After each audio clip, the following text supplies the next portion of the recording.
नमस्कार साथियों, गौरव ज्ञान धारा में एक बार फिर से आपका स्वागत है। उम्मीद करता हूं आप सभी सकुशल होंगे, अपने परिजनों के साथ में एकदम कुशल होंगे।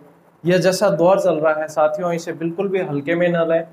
अब ये कोरोना पहले जैसा नहीं रहा, ये बहुत ही पावरफुल, ये स्ट्रेन बहुत ज्यादा पावरफुल है। अब सिर्फ हमें हमारे एग्जाम की चिंता नहीं, पहले अपने आप को बचाने की चिंता होनी चाहिए। यदि हम बच जाएंगे, सकुशल रहेंगे, तो आने वाले समय में एग्जाम भी होगा, बहुत अच्छे से देंगे, सिलेक्ट भी होंगे और हमें खुद भी जो है सेवा का अवसर मिलेगा। लेकिन सेफ रहना बहुत जरूरी है। अभी अभी में कल एक बहुत बड़ा झटका मुझे भी लगा था, जब मेरे एक मित्र 35 साल के मित्र, कल मैं क्लास लेकर आने वाला था, लेकिन 35 साल के मित्र का वो जब समाचार मैंने सुना कि आकस्मिक उनका कोरोना की वजह से देहांत हो गया, मैं अब पूरी तरह से अंदर से हिल चुका था और क्लास लेने की कंडीशन में कल मैं बिल्कुल भी नहीं था। और दूसरी तरफ एक टेंशन ये हो गई थी कि मेरे पिताजी के वर्क प्लेस पर जितने कार्मिक थे उनमें से लगभग सभी कोरोना पॉजिटिव हो चुके थे। पिताजी घर पर आए थे और उन्हें भी हमने अलग से क्वारंटाइन कर रखा है, अलग रूम में रह रहे हैं, लेकिन उनकी रिपोर्ट नहीं आई थी तब तक। तो थोड़ी सी चिंताएं बढ़ गई थी। जैसा माहौल दिख रहा है और जैसी, अब ये सिर्फ मीडिया द्वारा बताई गई चीज नहीं, हम अपने आसपास देख सकते हैं स्वयं कि कितने ज्यादा लोग अब जो है इसकी चपेट में आ रहे हैं और कितनी क्षति पहुंचा रहा है ये। फिर अब जाकर थोड़ा सा 5 बजे टेंशन फ्री हुए जब उनकी रिपोर्ट आई और आरटीपीसीआर रिपोर्ट उनकी नेगेटिव आई। हालांकि फिर भी जो है घर में छोटी बच्ची है और बाकी सब चीज़ों को देखते हुए उनको क्वारंटाइन ही किया हुआ है और उनका पूरा उसी तरीके से गर्म पानी, काढ़ा, कोरोनिल किट भी चालू कर दिया है, बाकी सारी चीज़ें भी जो उसी तरीके से ध्यान रख रहे हैं ताकि जल्दी ठीक हो जाए। उम्मीद करता हूँ आपके सभी परिजन जो है, आप सभी के परिजन भी सकुशल होंगे और आप भी अपना ध्यान अच्छे से रखें और कुशलता से रहें, सभी सेफ रहें, घरों में रहें और पढ़ाई करें निरंतर, लेकिन इस बीमारी से बचते हुए और अपने आसपास भी लोगों को बचाते हुए। आप सभी से निवेदन करना चाहूँगा, घरों में रहकर ही आप अभी अपनी पढ़ाई पर ध्यान दें, बाहर बहुत कम निकले। ये पहले जैसा कोरोना नहीं रहा साथियों, बहुत ही अपनी पूरी क्षमता के साथ में ये अब अटैक कर रहा है। चलिए आज की क्लास को शुरू करते हैं। संत संप्रदाय का पार्ट 3 में आपके साथ में लेकर आ गया हूँ। हालांकि कल लेकर आने वाला था, कल फिर वापस 2 दिन से सिचुएशन ऐसी थी कि क्लास में लेकर आ नहीं पाया और फिर थोड़ी ड्यूटी की तरफ भी देखना पड़ता है, तो इस वजह से नहीं लेकर आ पाया था। आप सभी के द्वारा भेजी हुई, आप सभी की दुआओं से, आशीर्वाद से आज जो है राजस्थान उम्मीद रत्न अवार्ड 2021 के लिए मेरा चयन हो गया और आप सभी की बधाइयाँ और शुभकामनाएं आ रही है। मैं सभी सहर्ष स्वीकार करता हूँ। आप सभी का आशीर्वाद, सहयोग इसी तरीके से बनाए रखना। चलिए साथियों, आज संत संप्रदाय की तीसरी क्लास शुरू करते हैं, ज्यादा बात न करते हुए। आज की जो क्लास है वो बहुत इंपॉर्टेंट है, चाहे एसएसटी में आप राजस्थान की दृष्टि से देख लीजिए, चाहे आप भारत के जीके की दृष्टि से देख लीजिए, ये क्लास आपके लिए बहुत इंपॉर्टेंट रहेगी। तो आप स्वयं भी पढ़ें और शेयर करें ताकि अन्य लोग भी जो है इसका फायदा ज्यादा से ज्यादा उठा सके। पूरी तरीके से अपन अपने अंदाज में ही पढ़ेंगे। आज जो सबसे पहला संप्रदाय अपन पढ़ने जा रहे हैं उसका नाम है वल्लभ संप्रदाय।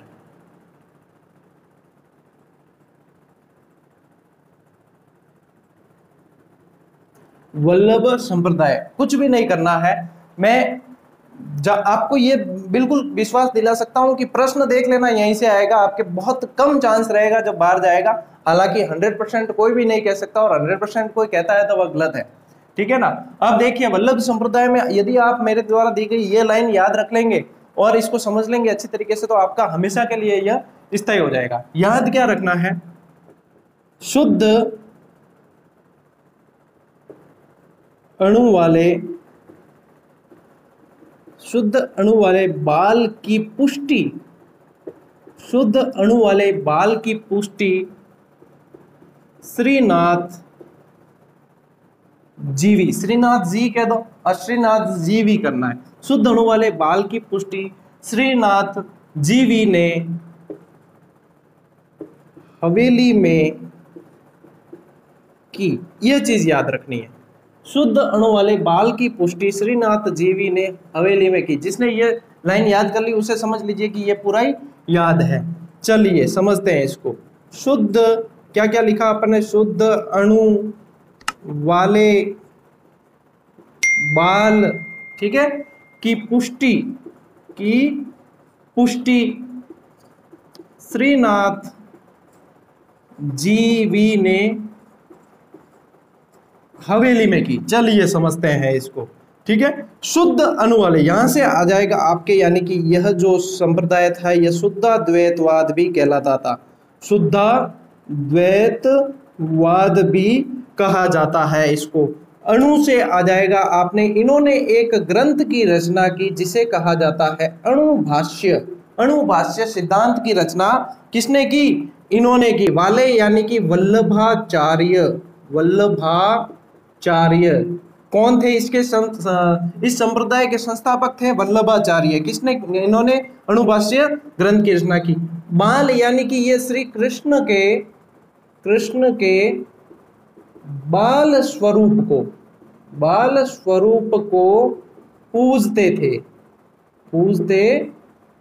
श्री कृष्ण के बाल स्वरूप को पूजते थे। तो शुद्ध अणु वाले बाल की पुष्टि इन्होंने जो यह संप्रदाय दिया, इसका उपनाम है पुष्टि मार्गीय संप्रदाय। पुष्टि का मतलब होता है भगवान की जो कृपा अपने ऊपर होती है उन्हें यह पुष्टि कहते हैं। तो इस पुष्टि मार्गीय संप्रदाय, अब यहां से सारे निकलेंगे आपके। इनके जो उपास्य देव थे वह श्रीनाथ जी थे। उपास्य देव कौन थे? श्रीनाथ जी थे। जी यानी कि इनके एक पुत्र का नाम था गोपीनाथ कौन था? पुत्र था। और वी यानी कि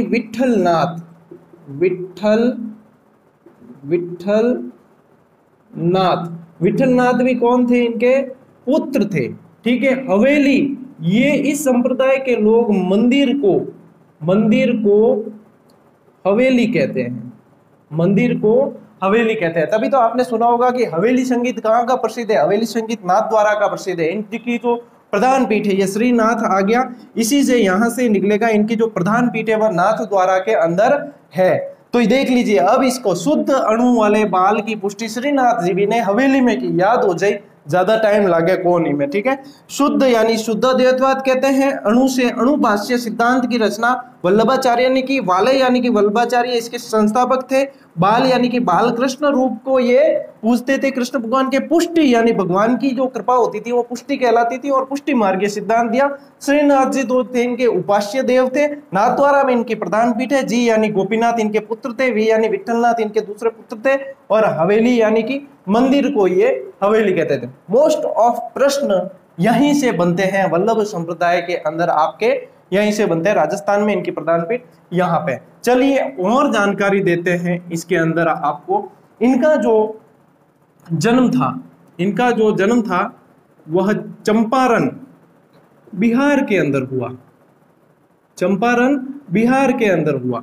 इनकी वल्लभाचार्य के पिताजी का नाम लक्ष्मण भट्ट था। इनकी माताजी का नाम यल्लमगरू इनकी माताजी का नाम था।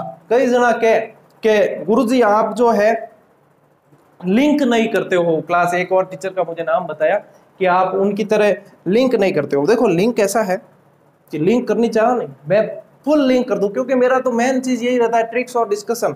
मैं बहुत ज्यादा ही लिंक कर देता, लेकिन इसलिए नहीं करता हूं। मैं यहाँ से आगे लिंक करके आपको बताऊंगा, आप कहोगे अरे वाह गुरुजी ने तो याद है। और गुरुजी ने याद नहीं कराना, मेरा उद्देश्य आपको याद करवाना है। मुझे तो याद था तभी मेरा सिलेक्शन हुआ, बहुत अच्छी रैंक से हुआ। यदि मुझे याद नहीं होता तो मेरा सिलेक्शन होता ही नहीं। चलिए फिर भी आपको बताते हैं लिंक कैसे किया जाता है। ये आप शब्द देख रहे हैं, ऐसे लिंक किया जाता है। मैं बताऊं आपने, ये आप जो शब्द देख रहे हैं, चंपारण बिहार के अंदर इनका जन्म हुआ। ये चंपारण वही है जो गांधी जी से संबंधित था। गांधी जी ने यहाँ पर नील की खेती करने वाले किसानों को मुक्ति दिलाई थी। 3 कठिया प्रणाली जो थी वह यहाँ पर प्रचलित थी, जो बहुत ही खतरनाक थी और अंग्रेजों द्वारा शोषण किया जाता था। ये जो नील है वह भारत में सर्वश्रेष्ठ सरखेज गुजरात के अंदर है। सरखेज गुजरात की नील सर्वश्रेष्ठ मानी जाती है। यदि राजस्थान की बात की जाए तो एक बयाना दुर्ग है, और बयाना के अंदर नील की खेती की जाती थी राजस्थान में। यह वही बयाना दुर्ग है जिसमें गुप्त साम्राज्य जब था तब का यहाँ पर एक कीर्ति स्तंभ पाया जाता है। गुप्त साम्राज्य के समय का कीर्ति स्तंभ पूछा जाता है कि कहाँ पाया जाता है, स्तंभ पाया जाता है। कीर्ति स्तंभ पाया जाता है। गुप्त साम्राज्य, गुप्त साम्राज्य के अंदर का समुद्रगुप्त के समय का कीर्ति स्तंभ पाया जाता है। किसके समय का?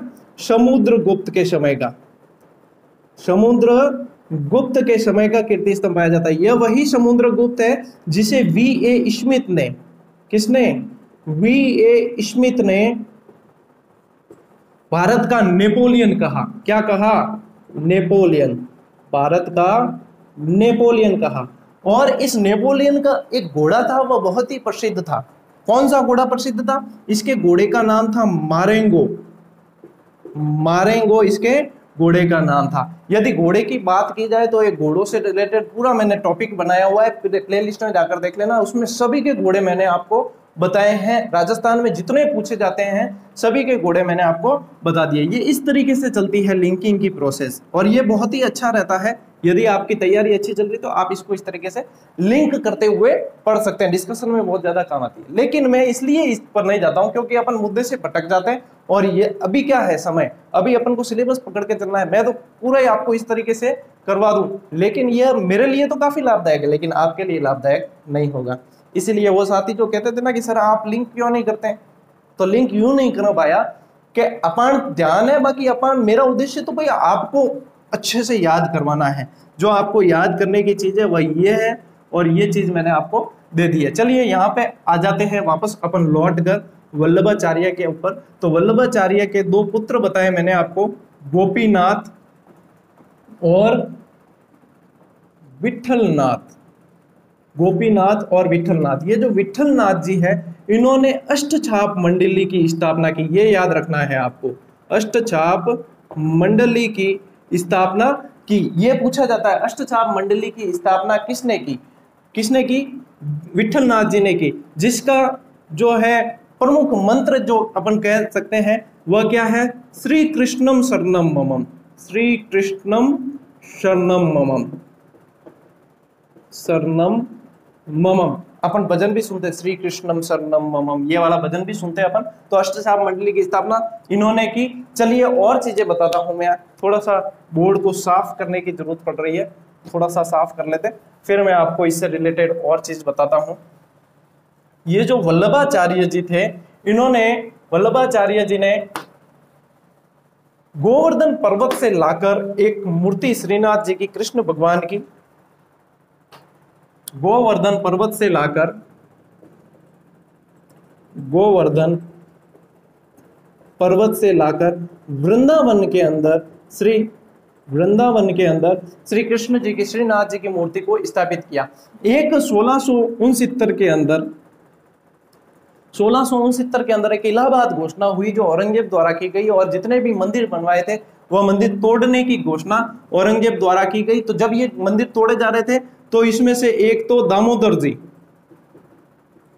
दामोदर जी विठलनाथ जी के पुत्र थे, दामोदर जी, और गोविंद जी, गोविंद जी, गोस्वामी दामोदर भी कहते हैं। गोस्वामी इसलिए कहते हैं विठलनाथ जी को गुसाई की उपाधि मिली थी। विठलनाथ जी जो थे उन्हें गुसाई की उपाधि मिली थी, और इनके जितने भी आगे वंशज हुए उन्हें गोस्वामी के नाम से जाना गया। तो ये दामोदर जी और गोविंद जी ने क्या किया कि यहां से वृंदावन से जो श्रीनाथ जी की मूर्ति थी, श्रीनाथ जी की जो मूर्ति थी, उस मूर्ति को ये लेकर वहां से भाग गए।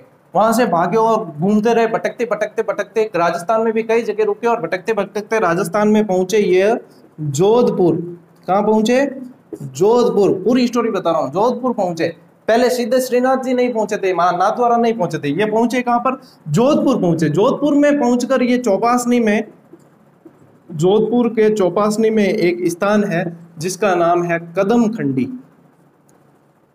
कदम खंडी एक तालाब भी है। कदम खंडी नामक स्थान पर यह 6 महीने रुके। कितनी टाइम रुके?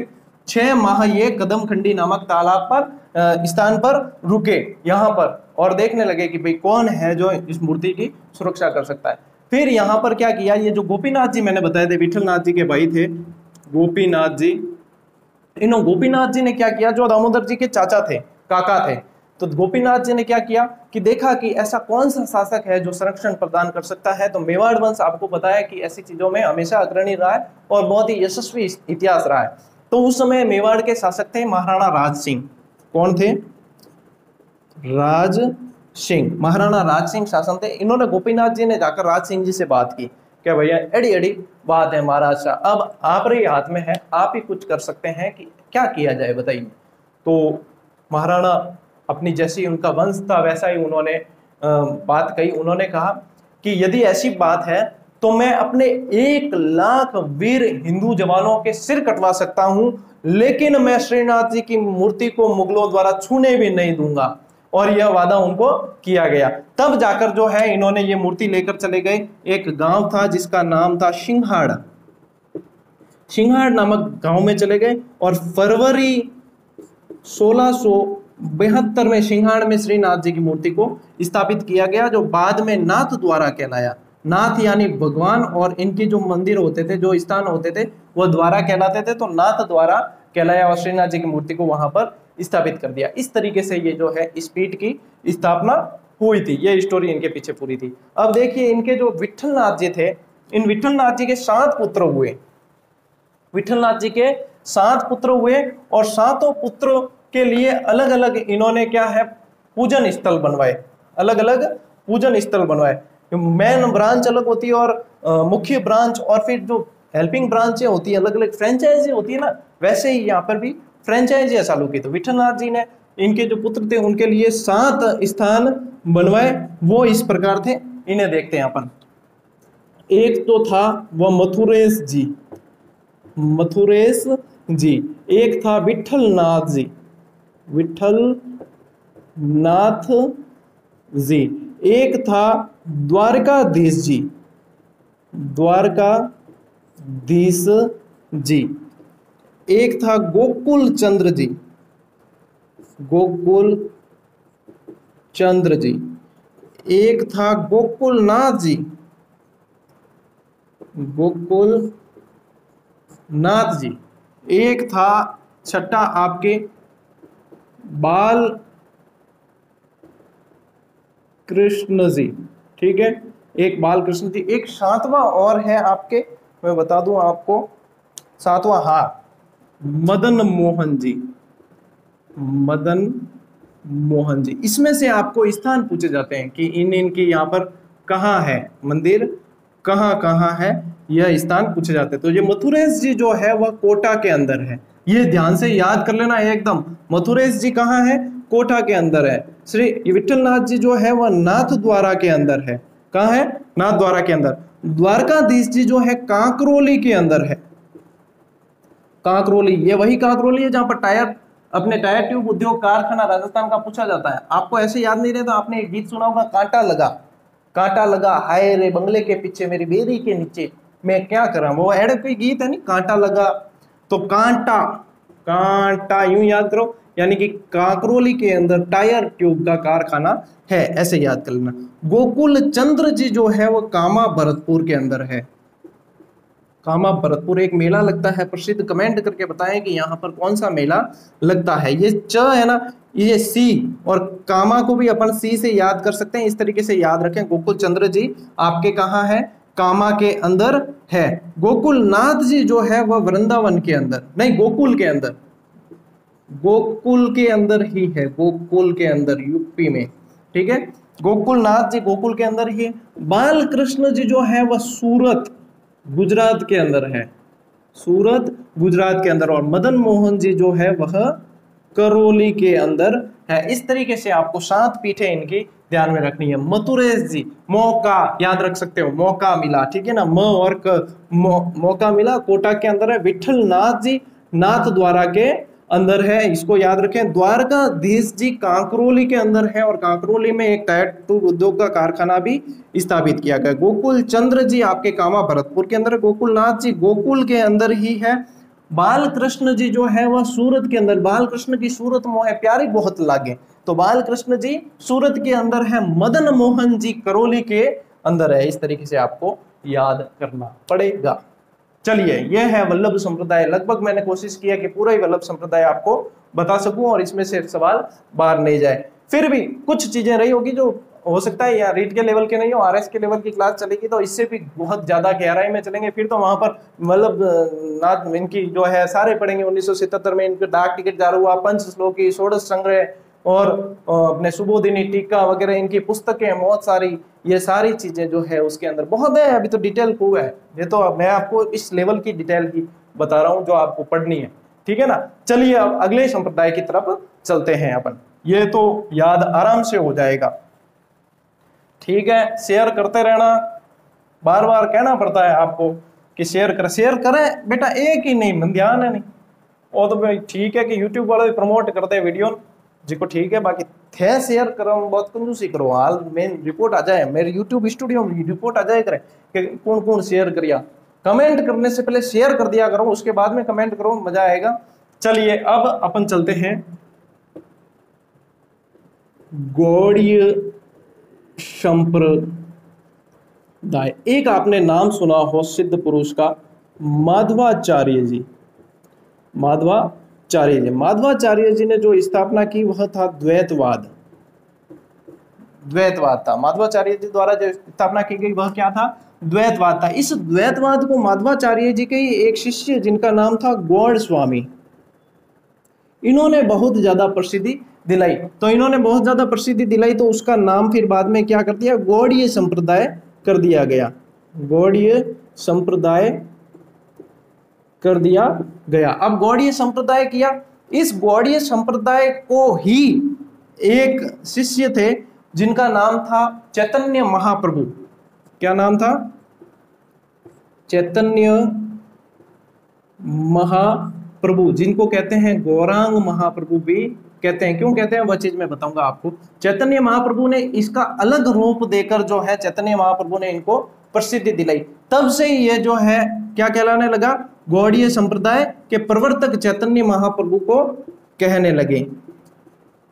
उसके बाद में चैतन्य महाप्रभु को इनके प्रवर्तक कहने लगे। ये जो चैतन्य महाप्रभु थे, इनका जन्म नदिया बंगाल के अंदर हुआ।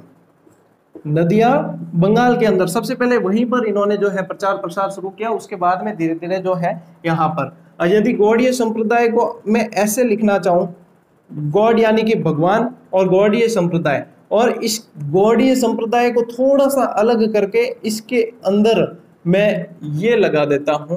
अब देखिए गौड़ीय संप्रदाय और मैंने ये लगाया है, यानी कि गोविंद नाम बना है। गोविंद देव जी जो जयपुर के सिटी पैलेस के अंदर है, वह इनकी प्रधान पीठ है, ठीक है। तो ध्यान रखना है, गोविंद देव जी मंदिर, गोविंद देव जी मंदिर कहां पर है? जयपुर, वह इनकी प्रधान पीठ है। वैसे अगर पूछा जाए तो वृंदावन के अंदर इनकी प्रधान पीठ कही जाती है। राजस्थान के अंदर गोविंद देव जी मंदिर में प्रधान पीठ है। और यहाँ जयपुर के शासक मान सिंह जी जो थे वह इस संप्रदाय से रिलेटेड थे, इनके भक्त थे। अब देखिए नदिया बंगाल के अंदर इनका जन्म हुआ। इनके जो बचपन का नाम था वह निमाई था। क्या नाम था? निमाई। लेकिन इन्हें विश्वम्भर के नाम से जाना जाता था। इन्हें गौरांग कहा जाता था। कहते हैं कि ये गोरे बहुत थे, तो भक्तों द्वारा, इनके जो भक्त थे उनके द्वारा गौरांग महाप्रभु नाम दे दिया। इनके भक्तों द्वारा गौरांग महाप्रभु नाम इनको दे दिया गया। कहा जाता है कि इन्होंने भजन में या भक्ति में कीर्तन का प्रारंभ किया। नाचते झूमते गाते हुए भक्ति करते थे। कीर्तन का प्रारंभ करने वाले गौरांग महाप्रभु थे। इनकी जो मृत्यु हुई वह रहस्यमयी है। कहते हैं कि अपने शिष्य को कह रहे थे, एक बार एक समुद्र किनारे गए, वहां कह रहे थे कि ये समुद्र की सीमा कहां तक दिखती है तुम्हें? तो कह सर बहुत दूर है, दिखे कौन, बहुत ज्यादा दूर है, पता नहीं चलता कहां तक। ठीक है मैं इस पर चलता हूं, ऐसे कहकर और पानी पर चलने लगे। चलते चलते आगे चले गए। फिर कहते मैं दिख रहा हूं क्या? तो क्या हाँ महाराज दिखो थे। तो पर आगे और गए कि मैं दिख रहा हूं क्या? हाँ महाराज दिखो। और आगे गए, आगे जाते एक बिंदु के समान दिखने लगे और उसके बाद में कहते हैं कि ये गायब हो गए और उसके बाद में वापस दिखे ही नहीं। तो ये कहते हैं कि इनकी जो मृत्यु हुई या इनका जो देवलोक गमन हुआ वह रहस्यमय ढंग से हुआ था। ये थे अपने गौरांग महाप्रभु और गौड़ीय संप्रदाय का राजस्थान से संबंध। ये चीजें आपको ध्यान में रखनी है। अब चलते हैं अपन अगले संप्रदाय की तरफ। अगला अपना जो संप्रदाय अपन पढ़ने जा रहे हैं बहुत ही इंपॉर्टेंट है, निम्बार्काचार्य या निम्बार्क संप्रदाय। निम्बार्क संप्रदाय, निम्बार्काचार्य द्वारा स्थापित निम्बार्क संप्रदाय। चलिए, निम्बार्क संप्रदाय में क्या करना, वही एक फॉर्मूला देता हूं आपको, उस फॉर्मूले के अनुसार दवाई ले लें। आपको सही समय पर सही दवाई लेने पर आपको आराम महसूस होगा। ठीक है, चलिए फॉर्मूला क्या है? फॉर्मूला है सनकी तू हंसना, सनकी तू हंसना मैंने 2 पशुओं का भेद नीम नीम सा जाना है। सनकी तू हंसना मैंने 2 पशुओं का भेद नीम नीम सा जाना है। यह है फॉर्मूला, इस अकॉर्डिंग आप दवाई लें, आपको आराम महसूस होगा। ठीक है, चलिए सनकी क्या क्या बताया? सनकी तू हंसना मैंने 2 पशुओं का भेद नीम नीम सा जाना है। चलिए, ये जो संप्रदाय है निम्बार्क संप्रदाय, इसको शनकादि संप्रदाय भी कहते हैं, शनकादि संप्रदाय भी कहते हैं, इसको हंस संप्रदाय भी कहते हैं, हंस संप्रदाय भी कहते हैं, इसे नारद संप्रदाय भी कहते हैं। ध्यान रखना, सारी चीजें बता रहा हूं कि कहीं से भी प्रश्न आ सकता है। इसे नारद संप्रदाय भी कहते हैं। 2 यानी कि द्वैता द्वैत भी कहते हैं, द्वैता द्वैता द्वैत भी कहते हैं। द्वैतवाद माधवाचार्य का था, द्वैता द्वैत इनका था। भेद यानी कि इसे भेदा भेद भी कहते हैं, भेदा भेद संप्रदाय भी कहते हैं। अब इसकी यहाँ पर आपके जो लेवल की मैं क्लास ले रहा हूँ उसमें द्वैता द्वैत क्यों कहते हैं, इसमें क्या होता है, क्यों द्वैता द्वैत और अद्वैत से मिलकर बना है, क्यों होता है, ईश्वर क्या है, अपन क्या है, ये सारी चीजें आती है। भेदा भेद के अंदर भी ऐसा ही है, जो डिटेल में जाकर अभी यहाँ पर नहीं बता रहा हूँ, जब आरएस लेवल की अपन क्लासेस में चलेंगे उसके अंदर मैं बताऊंगा आपको कि ये चीजें क्यों कहते हैं। उसमें तो फिर एक ही संप्रदाय पर 3-3 4-4 दिन की क्लास बनेगी, तब उसमें बताएंगे आपको। ठीक है, नीम यानी कि निम्बार्काचार्य, निम्बार्काचार्य द्वारा स्थापित नीम सा, इसे मारवाड़ के अंदर मोस्ट इंपॉर्टेंट, इसे मारवाड़ के अंदर निमावत साध संप्रदाय भी कहा जाता है, मोस्ट इंपॉर्टेंट। ठीक है, इस चीज को ध्यान में रखें, इसे नीम नीम सा जाना है, निम्बार्काचार्य। ठीक है, इसे नीम नीम सा जाना है। स्क्रीनशॉट लेना चाहते हैं तो ले लीजिए, फिर अपन आगे चलते हैं।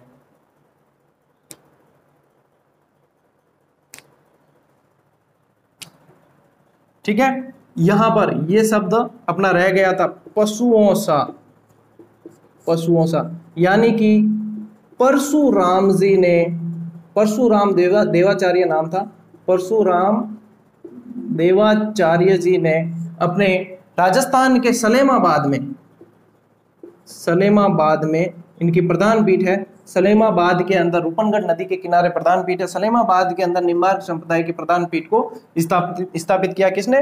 परशुराम देवाचार्य। परशुराम जी ये वह नहीं है जिन्होंने क्षत्रिय के नाश की कसम ली थी, और परशुराम जी वो वाले नहीं है, ये है परशुराम देवाचार्य जिन्हें 36वें निम्बार्काचार्य भी कहते हैं, 36वें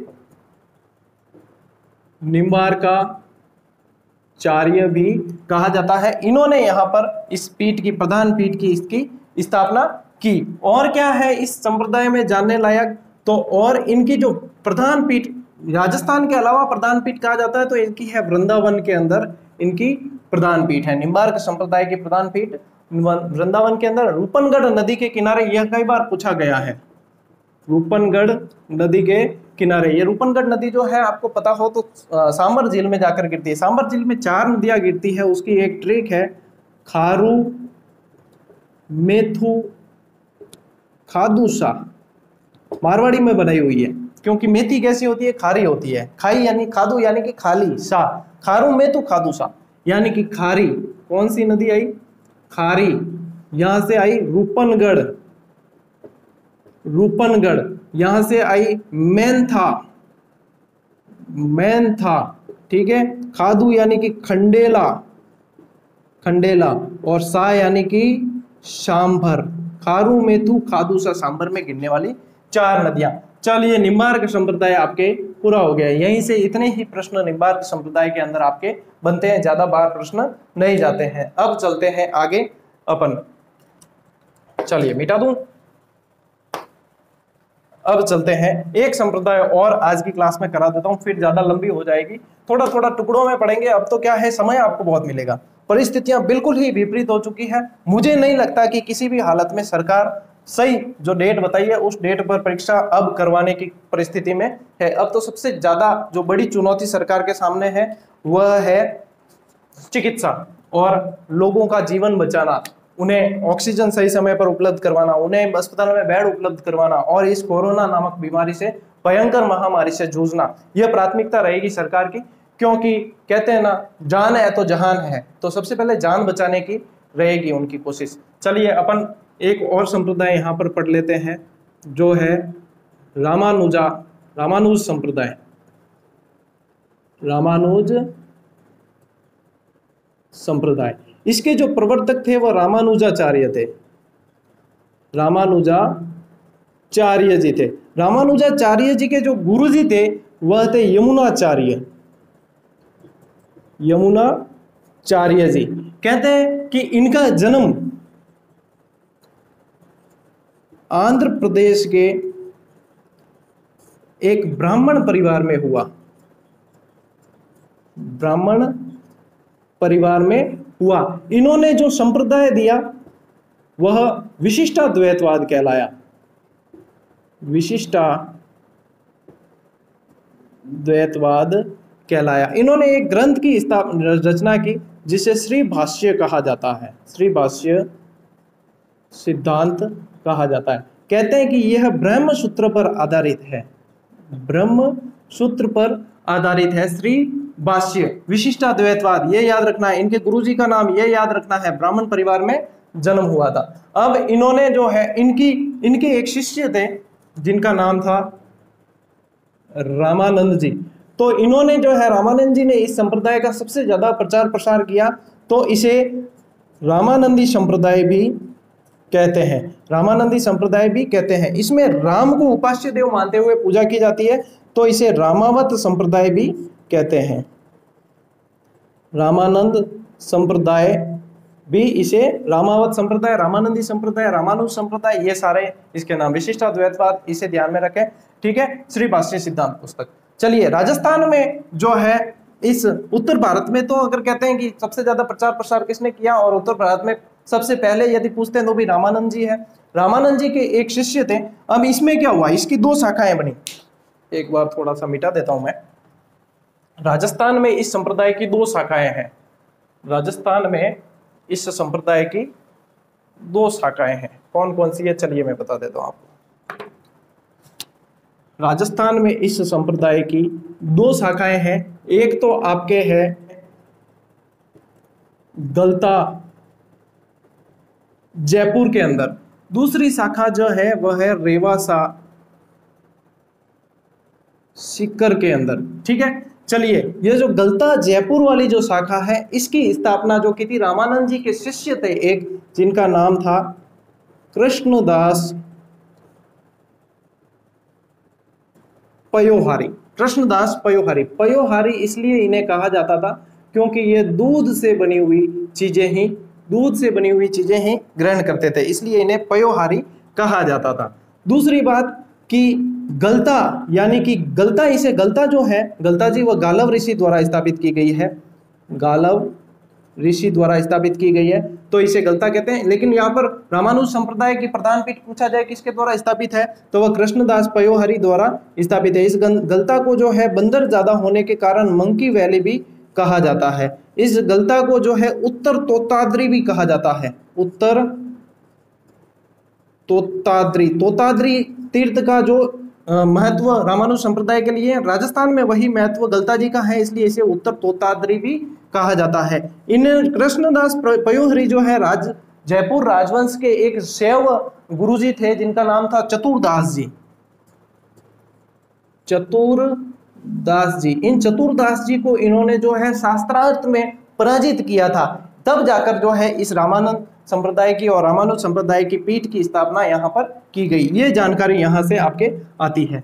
तो रेवासा सीकर में क्या है, रेवासा सीकर में जो स्थापना की वह अग्रदास जी ने की, अग्रदास जी द्वारा स्थापित किया गया। अग्रदास जी के जो गुरु का नाम था वह कृष्णदास पयोहरी, कृष्णदास पयोहरी, बाजू वाले, ठीक है, पड़ोसी, यही कृष्णदास पयोहरी, इनके ही ये गुरु थे। ये अग्रदास जी और रेवासा वाली जो शाखा है वह राम की पूजा